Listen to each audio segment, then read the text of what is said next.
नमस्कार, news line में आप सभी दर्शकों का स्वागत है। अभी तक की तमाम छोटी बड़ी खबरों के साथ मैं हूं रूपा गुप्ता। तो खबरों की शुरुआत करते हैं हर बार की तरह हेडलाइन से।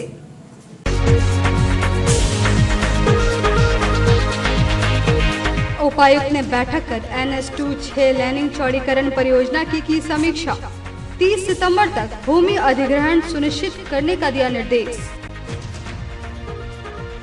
भाजपा ने प्रधानमंत्री के 70वें जन्मोत्सव को सेवा सप्ताह के रूप में मनाने का लिया निर्णय। बैठक कर कार्यक्रम किया गया तय। खलासी मोहल्ला में आम रास्ता पर दीवार देने का लोगों ने किया विरोध। नगर आयुक्त को ज्ञापन सौंप दोषी लोगों पर कार्रवाई की मांग।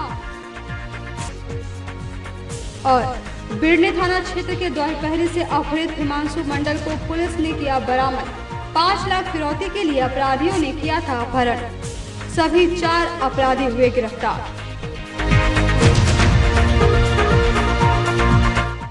और अब खबरें विस्तार से। समाहरणालय के सभाकक्ष में उपायुक्त की अध्यक्षता में एक बैठक हुई।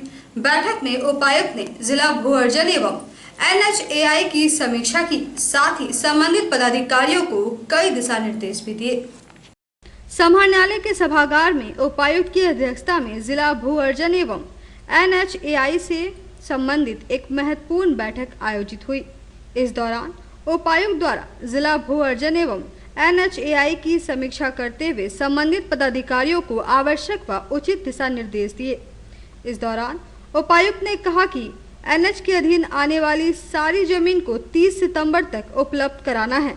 जिला भू अर्जन पदाधिकारी को निर्देशित किया गया है कि 30 सितंबर तक NH के अधीन आने वाली सारी जमीन को उपलब्ध कराना सुनिश्चित किया जाए। इसके साथ ही उपायुक्त ने संबंधित अधिकारियों को निर्देशित किया है कि राशि लेने के पश्चात भी यदि भू अधिग्रहण करने में कोई समस्या आती है तो उसका शीघ्र निराकरण करते हुए भूमि अधिग्रहण करना सुनिश्चित करे।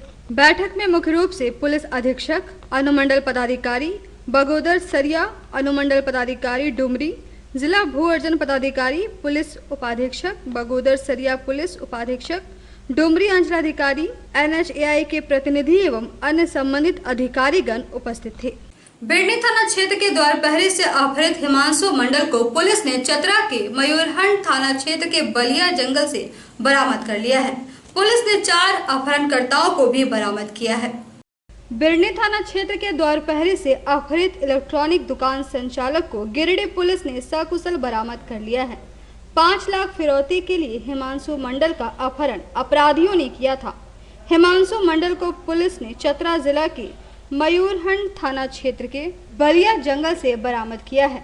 सोमवार को SP अमित रेणु ने प्रेस वार्ता कर बताया कि हिमांशु मंडल का सकुशल बरामदगी रविवार देर रात की गई और घटना में शामिल 4 अपहरणकर्ताओं को भी पुलिस ने गिरफ्तार कर लिया है।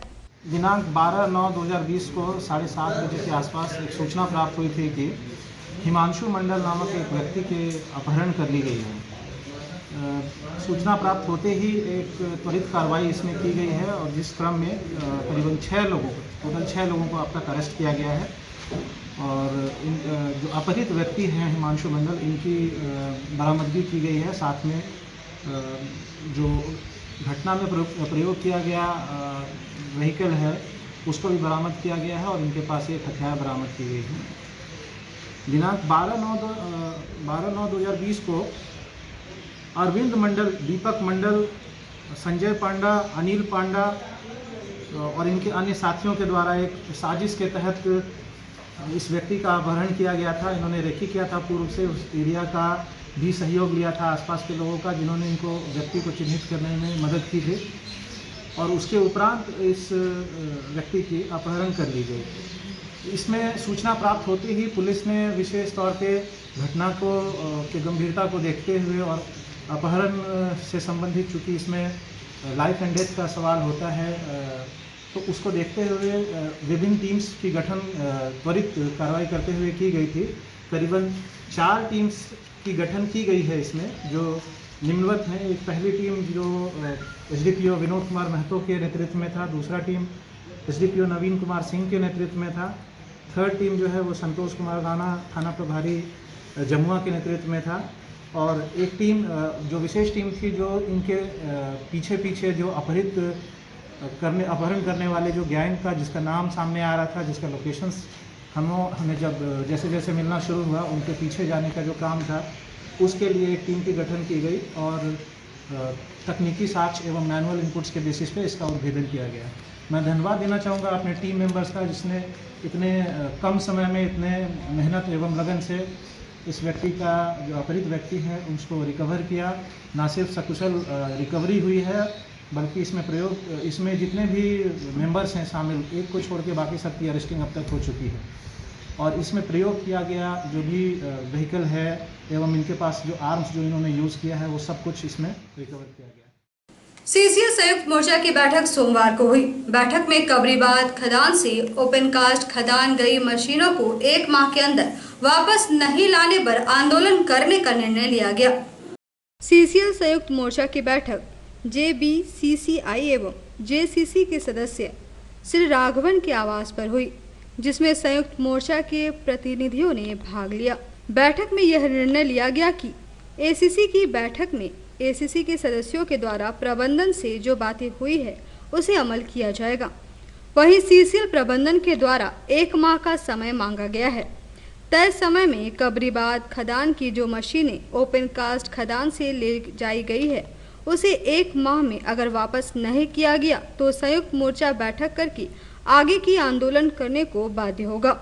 संयुक्त मोर्चा की बैठक में हिंद मजदूर सभा के नेता, जेबीसीसीआई के सदस्य श्री राघवन, राष्ट्रीय कोलरी मजदूर संघ, रेड्डी गुट, इंटक से एनपी सिंह बुल्लू, बलराम यादव, संतोष सिन्हा, यूसीडब्ल्यू से शंकर मिश्रा, सीएमयू शिवाजी सिंह, अमित यादव, एक्ट2 से राजेश सिन्हा, कन्हैया सिंह, जेसीएमयू से तेजलाल मंडल, बीएमएस से प्रमोद सिंह, बीबी सिंह, राष्ट्रीय कोलरी मजदूर संघ से मिथिलेश यादव एवं ऋषिकेश मिश्रा, जनता मजदूर संघ के बालकृष्ण यादव एवं अन्य कई लोग उपस्थित थे। का कबरीबाद बचाव अभियान के तहत एक हम लोग मेमोरेंडम जीएम साहब को देने जा रहे हैं, जो कि यहाँ के मजदूर हित में, यहाँ का कोलोरी हित में, लोकल सेल मजदूर हित में, यह हम लोग प्रबंधन को चेतावनी देते हैं कि जल्द से जल्द मैंने सीटीओ लाकर, इन्वायरमेंट ला करके कोलोरी चालू नहीं करता है तो बाध्य होकर के हमारा संयुक्त मोर्चा और मजदूर संघ का ट्रेड यूनियन का हड़ताल करने के लिए जो है जीएम को कबरीबाद माइंस को बचाने के लिए एक स्मारक पत्र जीएम को दे रही है। उसमें ये है कि कबरीबाद को चालू किया जाए और वहाँ से जो मशीन हटाया जा रहा है उसको अगर 1 महीना के अंदर कबरीबाद में नहीं लाया जाता है तो संयुक्त मोर्चा फिर आंदोलन करने के लिए तैयार है। सीटीओ के अभाव में बंद पड़ी हुई है। प्रबंधन से हम लोग यही मांग कर रहे हैं संयुक्त मोर्चा के तहत में कि जल्द से जल्द सीटीओ को मंगाया जाए और पुनः कबरीबाद को चालू किया जाए। मशीन जो कबरीबाद से मार्च हो रहा है उसके लेकर के जिस तरह पीओ साहब बैठक में बात किए थे कि 1 महीना तक में हमारा अगर एनवायरमेंट क्लियरेंस मिल जाएगा, ट्रू मिल जाएगा तो हम लोग माइंस को फिर चालू करेंगे। मशीन का उपयोग जो है वो करें, लेकिन कि 1 महीना का जो समय सीमा लिया गया था वो समय सीमा से अगर आगे जाता है तो हम लोग बाध्य होकर के चरणबद्ध आंदोलन चलाने पीओ को एक लेटर दिए संयुक्त मोर्चा के तहत। उसमें था कि कबरीबाद जो माइंस के बारे में कहा जा रहा है कि बंद हो रहा है, ऐसा कुछ नहीं है। और जो पीओ साहब ने बताया है कि 1 महीना के अंदर फिर से उसको हम जगह पे ले आएंगे, सीटीओ हो जाएगा। और जो उन्होंने मौखिक बोला उसी का लिखित रूप में दे देंगे, और नहीं तो अगर ऐसा नहीं होता है तो संयुक्त मोर्चा बाध्य होगा आंदोलन करने को। किसी भी हालत में कबरीबाद माइंस को बंद नहीं होगा। 17 सितंबर को प्रधानमंत्री नरेंद्र मोदी का जन्म दिवस मनाने को लेकर भाजपा जिला कार्यालय हरिचक में एक बैठक हुई। बैठक के दौरान कार्यकर्ताओं को कार्यक्रम को लेकर कई दिशा निर्देश दिए गए। देश के प्रधानमंत्री नरेंद्र मोदी का 17 सितंबर को जन्मोत्सव मनाया जाना है। प्रत्येक वर्ष भाजपा विभिन्न प्रकार के सेवा कार्यों का आयोजन कर प्रधानमंत्री के स्वास्थ्य एवं दीर्घायु होने की कामना करती है। इस वर्ष भी भाजपा प्रधानमंत्री के जन्मोत्सव को सेवा सप्ताह के रूप में मनाएगी। कार्यक्रम के आयोजन के लिए भाजपा जिला कार्यालय हरिचक गिरिडीह में जिलाध्यक्ष महादेव दुबे की अध्यक्षता एवं सेवा सप्ताह कार्यक्रम के प्रभारी सह मुख्य अतिथि सत्येंद्र सिंह की उपस्थिति में बैठक आयोजन कर सभी कार्यकर्ताओं को आवश्यक दिशा निर्देश दिए गए। साथ ही पंडित दीनदयाल जयंती व गांधी जयंती के मौके पर 25 सितंबर व 2 अक्टूबर तक आत्मनिर्भर भारत अभियान के तहत वोकल फॉर लोकल कार्यक्रम का प्रचार प्रसार कर जन सामान्य को महत्वाकांक्षी योजनाओं से अवगत कराना लक्ष्य रखा गया है। बैठक में मुख्य रूप से जमुआ विधायक केदार हाजरा, पूर्व विधायक निर्भय शाहबादी, लक्ष्मण स्वर्णकार, सुरेश साव, नूनलाल मरांडी, चुन्नू कान, प्रकाश सेठ, अशोक उपाध्याय, दिलीप वर्मा, सुनील पासवान, प्रदीप साहू, नवीन सिन्हा, मुकेश जालान, संजीत सिंह पप्पू, सिंकू सिन्हा, दिनेश महतो, मनोज मौर्य, सत्येंद्र सिंह, संजय सिंह, महेंद्र वर्मा, अरविंद बर्नवाल, ज्योतिष शर्मा समेत सभी मंडलों के मंडल अध्यक्ष एवं दर्जनों की संख्या में भाजपा के कार्यकर्ता मौजूद थे। जनता पार्टी ने राष्ट्रीय स्तर पर भारत के यशस्वी प्रधानमंत्री आदरणीय श्री नरेंद्र मोदी जी के जन्म दिन के अवसर पर हमने सेवा सप्ताह के रूप में लिया है और ये कार्यक्रम 14 से लेकर 20 तक चलेगा और फिर भारतीय जनता पार्टी के प्रेरणा स्रोत और संस्थापक राष्ट्रीय महामंत्री हम सबों के अभिभावक पंडित दीनदयाल उपाध्याय जी के जन्म तिथि से 25 सितंबर से लेकर गांधी जी के जन्म दिवस 2 अक्टूबर तक हम आत्मनिर्भर भारत योजना के तहत जन सामान्य लोगों तक जाएंगे, गांव के किसानों तक जाएंगे, शहरों में जाएंगे, मेहनत कश मजदूरों के बीच जाएंगे, व्यवसायियों के पास जाएंगे, युवाओं के पास जाएंगे, जनजाति के पास जाएंगे, अनुसूचित जनजाति के बीच जाएंगे, समाज के दलित और पिछड़े वर्गों के बीच जाकर केंद्र सरकार आदरणीय नरेंद्र मोदी जी की उपलब्धियों को पहुँचाएंगे। आदरणीय प्रधानमंत्री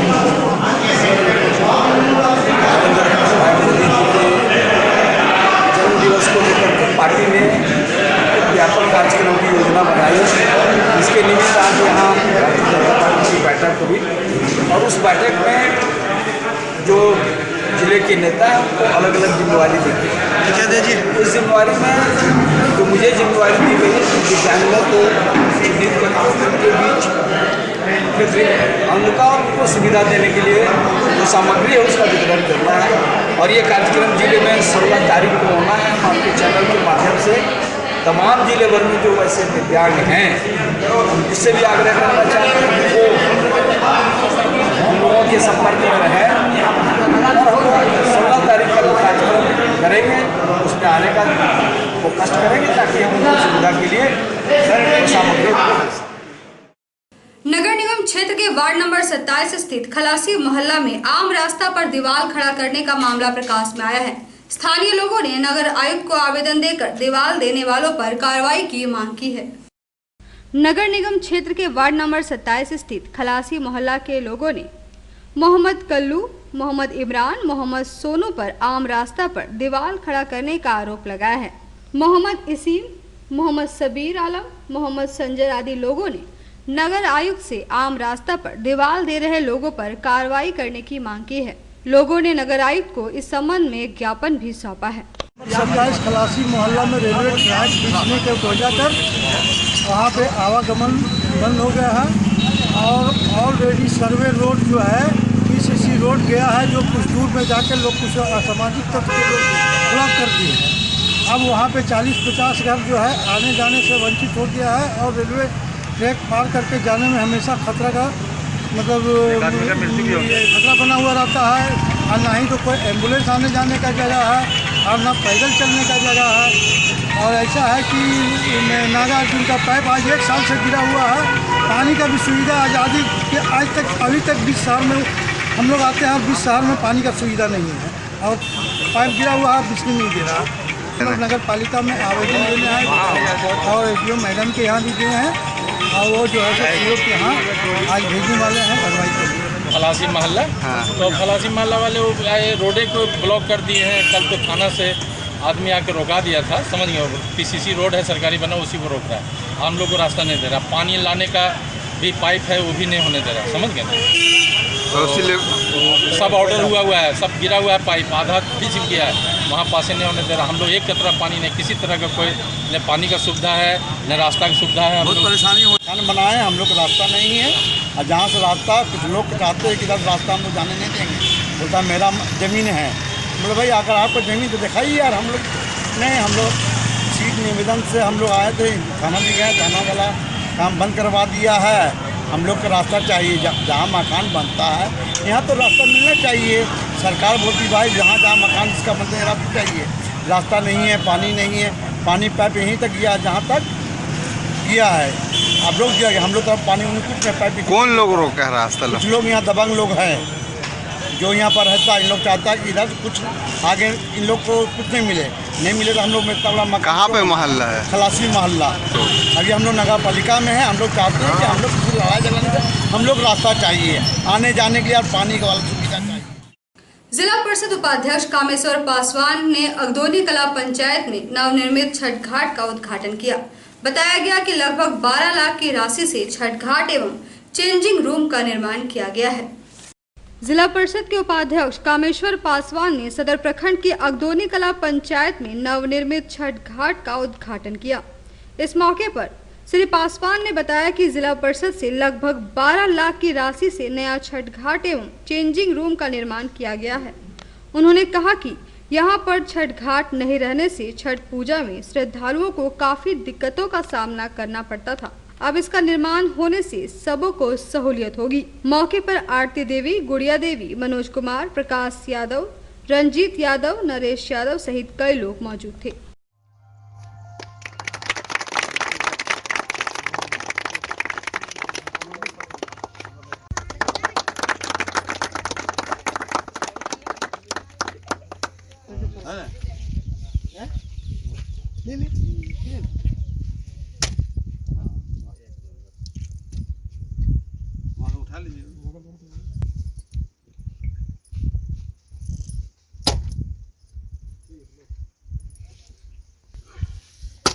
नहीं ठीक है, ये ठीक है।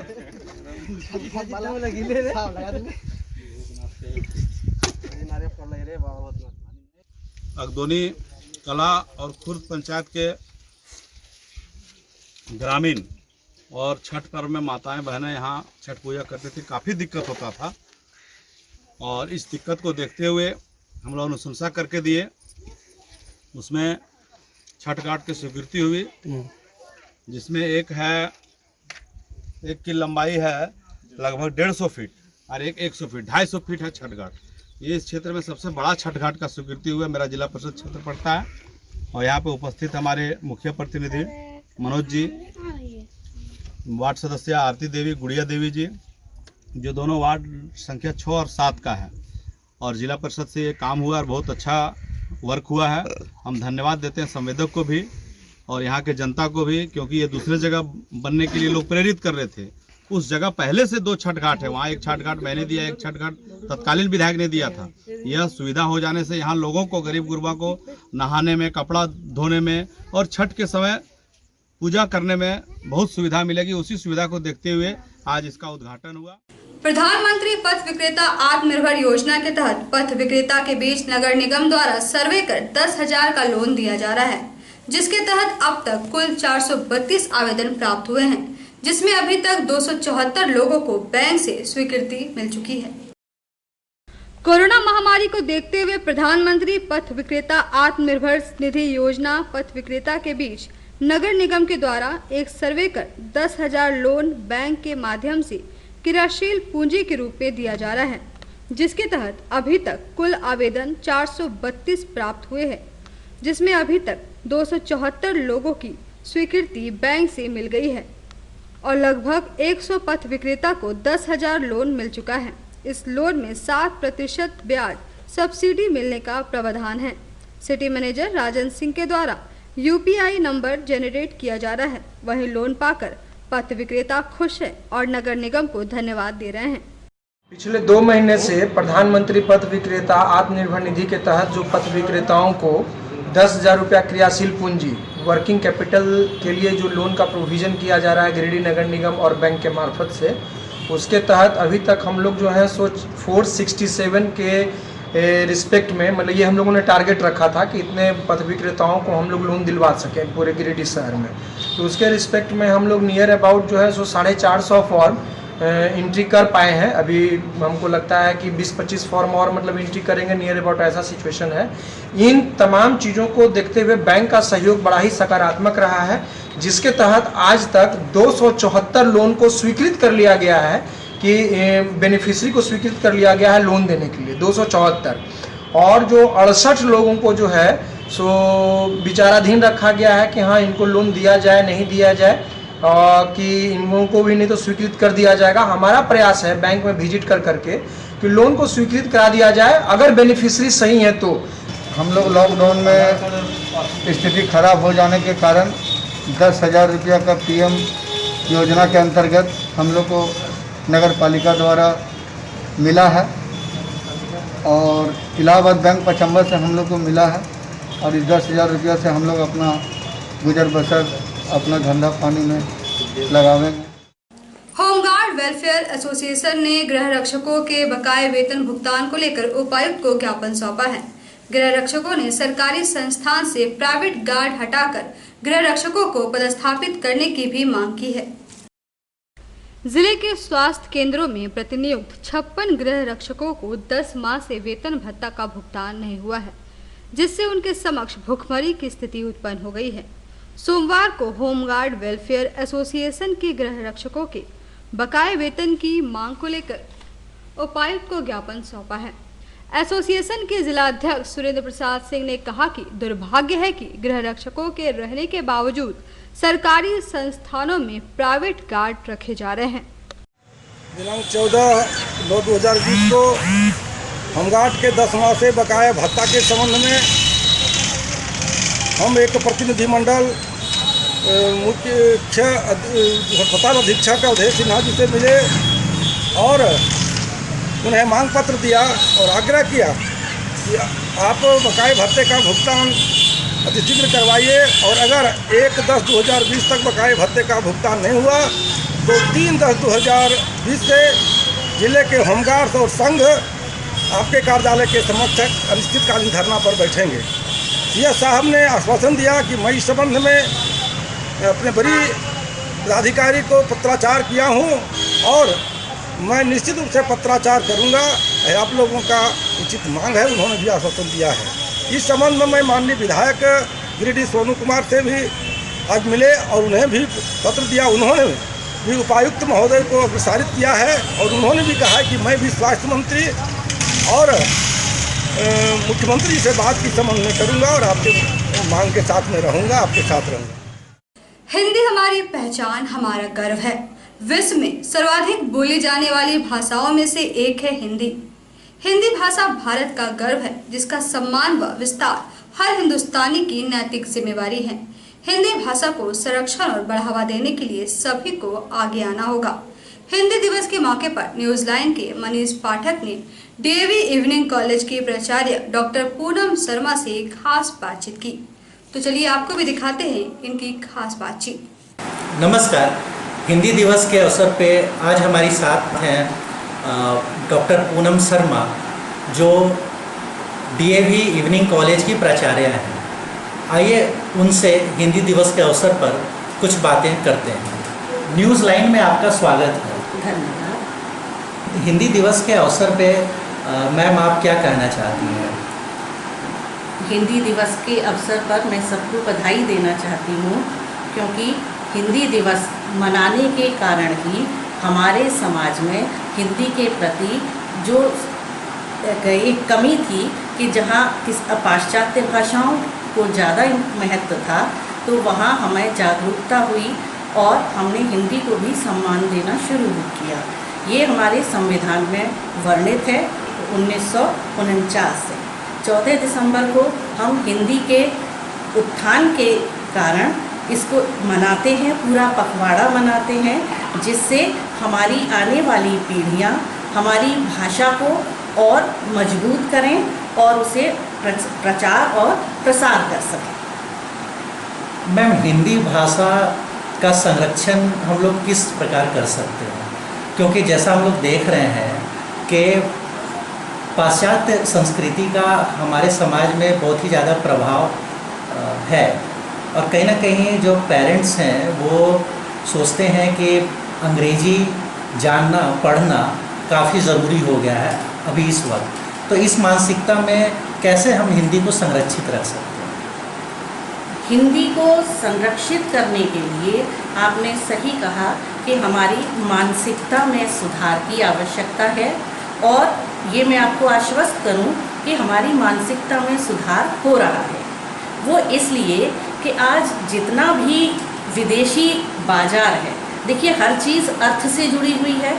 जहाँ भी फ़ायदा होता है हम उस चीज़ के पीछे चलते हैं, ऐसा आप भी मानते हैं और सभी लोग इस बात को स्वीकार करते हैं। तो आज जब विदेशों में हिंदी भाषा को सीखने की आवश्यकता हुई है तो इस प्रकार हम इसका अपने आप में संवर्धन कर सकते हैं और इसको आसानी से फैला सकते हैं, क्योंकि ये एक बाजार की भाषा बन रही है और जहाँ फ़ायदा होता है उसका प्रचार प्रसार होता है। उसके लिए हमारी ये कर्तव्य है कि हम अपनी भाषा को और गहराई से जानें, समझें और उसका प्रयोग करें, जिससे जितनी भी हमारी भाषाएं हैं, हिंदी तो है सबकी मातृभाषा, हमारे पूरे भारत की मातृभाषा होनी चाहिए। जो कुछ जगह उससे अछूती हैं, कुछ प्रदेश इससे अछूते हैं, तो वो भी इसको ही मातृभाषा के रूप में एक विशेष अर्थ दें, पहचान दें और प्रयोग करें। तो मेरे हिसाब से इसके संवर्धन और पोषण के लिए इसका अधिक प्रयोग सबसे ज़रूरी है कि हम इसको हर स्तर पर इस लायक बनाएं कि इसका अधिकाधिक प्रयोग कर सकें। मैम, साल में एक दिन हिंदी दिवस के रूप में मनाना, क्या ये हिंदी भाषा को प्रमोट करना इस लेवल पे काफ़ी है? देखिए, इसके लिए मैं यही कहना चाहूँगी कि यदि आप मन से करते हैं तो एक ही दिन काफ़ी होता है। हम अपना बर्थडे एक बार मनाते हैं, एनिवर्सरी शब्द जो भी है उसका मतलब है साल में एक बार, लेकिन उसकी प्रेरणा हमको पूरी साल रहती है कि हम एक दिन अपना वर्षगांठ मना लेते हैं, लेकिन उसकी जो खुशी होती है, उसका जो महत्व होता है, उसके लिए हम पूरी साल तैयारी करते हैं कि अगली बर्थडे पर, अगले जन्मदिन पर हम क्या करेंगे। तो इस प्रकार हम केवल एक दिन ही दिवस के रूप में मनाते हैं, लेकिन उस दिवस पर किए गए कार्य हमारी पूरी मनोदशा, हमारी मनोविज्ञान को प्रभावित करती हैं और वो मनोविज्ञान हमारी जीवन शैली में ढलता चला जाता है। भी हम डेली हम उस शब्दों को प्रयोग करते हैं, उस भाषा का प्रयोग करते हैं। तो ये एक दिन के भी एक बहुत बड़ा प्रयास है ये भी कि हम दिवस सिर्फ केवल एक मनाते हैं, लेकिन वो पूरी साल हमको बहुत प्रेरणा देता है। हिंदी दिवस के अवसर पे आप नई जनरेशन को क्या संदेश देना चाहेंगे? इस दिवस पर मैं अपनी आने वाली जनरेशन या जो इस समय प्रगति पर है, हमारा युवा वर्ग है, मैं उसको यही कहना चाहूँगी कि हिंदी उनके विचार में शामिल हो, क्योंकि यदि हिंदी उसके विचार में शामिल है तो हिंदुस्तान उसके विचार में अपने आप शामिल हो जाएगा और किसी भी देश के लिए ये सबसे ज़्यादा जरूरी है, जिसे किसी भी कीमत पर छोड़ा नहीं जा सकता। और जो नई शिक्षा नीति 21 का ड्राफ्ट है, उसमें हिंदी भाषा को लेकर काफ़ी चीज़ों को स्पष्ट भी किया गया है। न्यूज लाइन से बात करने के लिए आपका बहुत बहुत धन्यवाद। इनरव्हील क्लब ने न्यूट्रिशन अवेयरनेस के लिए डॉक्टर नवीन कुमार सिन्हा को सम्मानित किया है। क्लब की महिलाओं ने इसके लिए डॉक्टर सिन्हा को धन्यवाद भी दिया है। इनरव्हील क्लब ने अच्छे स्वास्थ्य के लिए न्यूट्रिशन अवेयरनेस लाने के लिए डॉक्टर नवीन कुमार सिन्हा को सम्मानित किया है। मौके पर क्लब के सदस्यों ने कहा कि पौष्टिक आहार की जानकारी नहीं रहने से काफ़ी परेशानी होती है, विशेषज्ञों द्वारा सटीक जानकारी दी जाती है। डॉक्टर नवीन कुमार सिन्हा ने जो जानकारी साझा की है, इससे सभी को फायदा होगा। आज का ये कार्यक्रम इस उद्देश्य से हम लोगों ने ऑर्गेनाइज किया है कि लोगों के बीच, जनता के बीच माताओं, बच्चे, अभिभावकों सबों के बीच में ये मैसेज जा सके कि हमें अपने स्वास्थ्य का ध्यान देना चाहिए। पौष्टिकता अपने आप में बहुत बड़ी चीज़ है जिसको लोग नज़रअंदाज करते हैं। इसलिए न्यूट्रिशन अगर अच्छा नहीं है तो आगे भी बहुत सारे प्रॉब्लम्स आएंगे। पर इससे पहले मैं आज सभी नगरवासियों को हिंदी दिवस की शुभकामनाएं देती हूँ, क्योंकि आज हिंदी दिवस भी है और ये हमारा एक तरह से राष्ट्रभाषा भी है, जिसे हमें लोगों के बीच भी अवेयरनेस क्रिएट करना चाहिए कि हमें इसका आदर, इसका सम्मान करना है। तत्पश्चात मैं अपने टॉपिक न्यूट्रिशन पे आती हूँ। आपने देखा है कि हमारे जो स्पीकर थे नवीन कुमार सिन्हा जी, उन्होंने बहुत अच्छी बात बताई। उन्होंने सारी बातें बहुत क्लियर कर दी हैं कि किस तरह से हमें अपने स्वास्थ्य का ध्यान देना है। उन्होंने नॉर्वे का भी एग्जाम्पल साइट किया और इससे हम सबों को एक ज्ञान भी मिलता है कि हमें इस तरह से अपने देश में भी सोचना चाहिए। हर चीज़ सरकार भी नहीं कर सकती, कुछ चीज़ें ऐसी हैं जो हमें भी अपने से अपनाना चाहिए। कुछ नेचुरोपैथी पे जाएं और कुछ घर के में इस तरह का खान पान, आहार हम लोग बनाएं ताकि हम लोगों को सारी पौष्टिकता मिलती रहे, सारा न्यूट्रिशन मिलता रहे, चाहे वो बच्चे हों, औरतें हों या बड़े बुजुर्ग हों या मर्द ही क्यों ना हो, इन सबों के लिए पौष्टिकता बहुत ज़रूरी है जो अपने आप में दवा से बेहतर काम करे। बेंगाबाद क्षेत्र के ओझाडी चननिया में 2 दिवसीय फुटबॉल टूर्नामेंट का आयोजन किया गया। फाइनल में पहुंचे डेमनवा टाण के खिलाड़ियों ने बड़के टाण के खिलाड़ियों को 3-2 से पराजित किया। बेंगाबाद प्रखंड क्षेत्र की ओझाडी पंचायत में रविवार को ओझाडी चननिया में 2 दिवसीय फुटबॉल टूर्नामेंट का आयोजन किया गया, जिसमें कुल 16 टीमों ने भाग लिया। फाइनल में पहुंचे डेमनवा टाण के खिलाड़ियों ने बड़के टाण के खिलाड़ियों को 3-2 से पराजित किया। वहीं खिलाड़ियों को जिला सांसद प्रतिनिधि दिनेश यादव, प्रखंड प्रमुख राम प्रसाद यादव, कमल क्लब के अध्यक्ष बैद्यनाथ यादव ने जीती हुई टीम के खिलाड़ियों को ट्रॉफी देकर सम्मानित किया और खिलाड़ियों की हौसला अफजाई की। ओझाडी पंचायत में मडरिया की सरजमी पर बुद्धन साहु जी, वासुदेव सिंह जी के एक अच्छा क्रिकेट फुटबॉल टीम का आज जो मैच करवाएं, बहुत ही सुंदर 16 टीम भाग ली और आज 2 टीमों ने बड़की टाण और डेमनवा टाण के बीच फाइनल हुआ। दोनों टीमें बहुत अच्छा अपना खेल को प्रदर्शन किए। मैं बुद्धन साहु जी, वासुदेव सिंह को तहे दिल से धन्यवाद देता हूं कि आपने इस क्षेत्र के लोगों को एक अच्छा फुटबॉल टूर्नामेंट देखने का अवसर दिए और इस क्षेत्र के तमाम लोग जो उपस्थित हैं उनको भी धन्यवाद देते हैं कि युवाओं को जो मनोबल बढ़ाने का काम किए। मेरा पूर्ण विश्वास है जिस प्रकार आज खेल देखने से हमको लगा कि अगर अवसर मिला नौजवानों को तो ये राज्य ही नहीं पूरे राष्ट्रीय स्तर पर भी अपना खेल का प्रदर्शन दिखा सकते। राज्य सरकार इस पर संज्ञान लें, ग्रामीण क्षेत्र के नौजवानों को अच्छा स्टेडियम दें ताकि वो अपना खेल का प्रदर्शन कर सके, अपना प्रशिक्षण कर सके। तो आज के इस बुलेटिन में बस इतना ही। हम फिर मिलेंगे अगले बुलेटिन में कुछ और खबरों को लेकर। तब तक ले दीजिए हमारी पूरी टीम को इजाजत। नमस्कार।